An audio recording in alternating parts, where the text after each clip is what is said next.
Wala na. Kaya ayaw na rin siguro. Bakit? Nandiyan na yung mga nagbebenta, oh. No? Ayun na sila nakapesto. Nandiyan pa rin siya, oh, yun, ang sarap, oh. Hindi na ako nag-jogging, ah.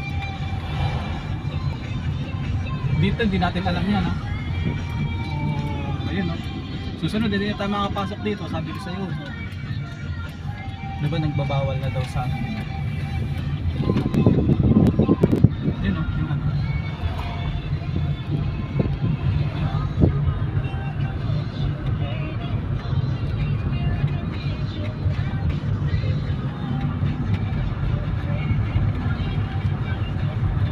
Hindi nga nakita. Saan dumaan yun? Saan dumaan yun? Ha?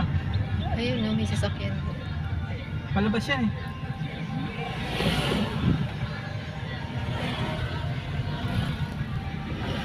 Yun ang hindi natin alam.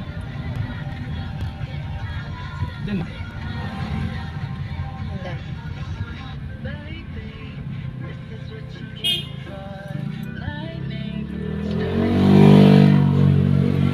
Saan Ayaw, daw? ayaw na sa... Hindi, ayan naman. Ako pa. Hindi natin alam eh. Yun!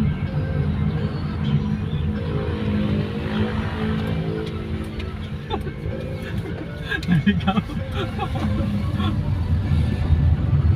Hindi ko alam yung mga sabi ko, hindi ko alam eh.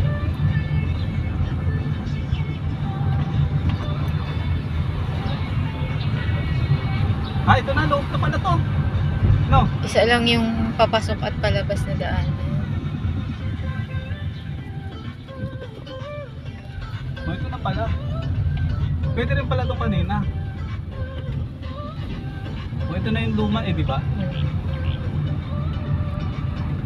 Mahirap. Pagkagalit pa yun nasa likod.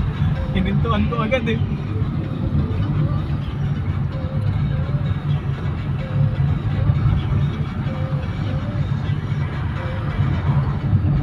Akala ko dead end eh. Di ba? Kahit paano nakadaan ulit tayo. Alam na uli natin sa susunod eh. Dito tayo mukhang tanga.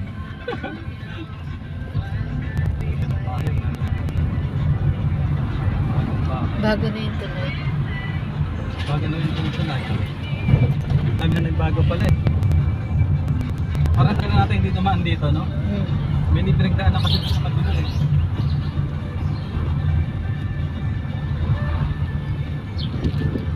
Kaya may bayan na lang. Wala, mag-20? Hindi ko alam eh. Tatanong ko. Hindi ko alam. First time uli natin, ilunang tayo dito. Parang 3 taon na tayo hindi dumaan dito. Diba? Dire-diretso ka na. May 20 ka.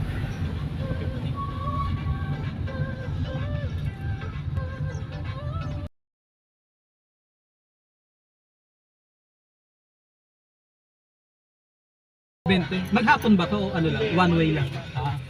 Salamat. One way pala. Wala. 40 sa araw. Balikan. Talagang ano. Toll gate. Sa toll gate ka, ang layo-layo eh. 35 pesos lang ang bayad eh, no? Sayang. Dapat sinama na natin si Bing.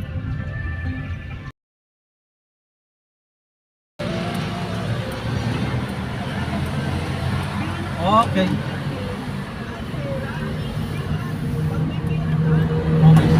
May bago na rin pala. Kasi yun na pala dyan. Residence. 57 pa oh. Diyan pala tayo lagi magpapaano, no? Uy, laki ng lubak.